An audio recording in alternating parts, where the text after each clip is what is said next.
குழந்தைங்களுக்கு இந்த மாதிரி செஞ்சு குடுத்தீங்கன்னா, அவங்க பகல்லேயே நட்சத்திரத்த பார்க்க முடியும்னு ஒரு பழமொழி இருக்கு. அதாவது நான் சொல்ல வர்றது, அவங்க கண்ணுக்கு தேவையான எல்லா விட்டமினும் கிடைக்கும் அப்படிங்கிறது தான். அதுவும் அவங்க காலையில முதல்ல சாப்பிடுற சாப்பாட்லயே இந்த மாரி எல்லா காய்கறியும் இருந்தா, அத விட வேற என்ன வேணும்? ஒரு மிக்ஸி ஜார்ல 1 கப் அவல், 1/2 கப் ரவைய சேர்த்து நல்லா பவுடர் பண்ணி இப்போ ஒரு பவுல்ல சேர்த்துக்கோங்க. இப்ப அதே மிக்ஸி ஜார்ல வேக வைக்காத கேரட், பீட்ரூட், பச்சை பட்டாணி இதையெல்லாம் சேர்த்துக்கோங்க.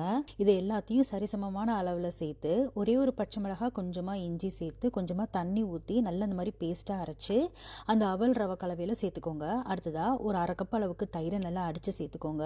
தேவையான அளவுக்கு உப்பு சேர்த்து நல்லா அப்படியே பிசைஞ்சுக்கிட்டே வாங்க. நல்லா சாஃப்ட்டா வரும் இந்த டவ். இதுல இவ்ளோ வெஜிடபிள்ஸா அரைச்சு சேர்த்துருக்கோம்னே தெரியாது. அவ்ளோ டேஸ்ட்டா நல்லா சாஃப்ட்டா இருக்கும்.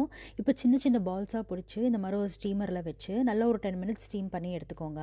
அதுக்கப்புறமா எடுத்து சைட்ல வச்சுட்டு இப்போ ஒரு பேன் வச்சு அதுல கொஞ்சமா நெய் சேர்த்துக்கோங்க. கடுகு, உளுத்தம் பருப்பு, கொஞ்சமா வெள்ளை எள்ளு சேர்த்து நல்லா பொரிஞ்சதுக்கு அப்புறமா அதுல கருவேப்பிலை இலைகள் சேர்த்துக்கோங்க. அடுத்ததா இட்லி பொடி ஒரு 1 டேபிள் ஸ்பூன் அளவுக்கு சேர்த்து நல்லா கலந்து விட்டு நம்ம ஸ்டீம் பண்ணி வச்சிருக்க பால்ஸை சேர்த்துக்கோங்க. உங்களுக்கு வேணும்னா இட்லி பொடிக்கு பதிலாக சாம்பார் பொடி கூட சேர்த்துக்கலாம். கொஞ்சம் டிஃப்ரெண்ட்டான டேஸ்ட்ல ரொம்ப சூப்பராக இருக்கும்.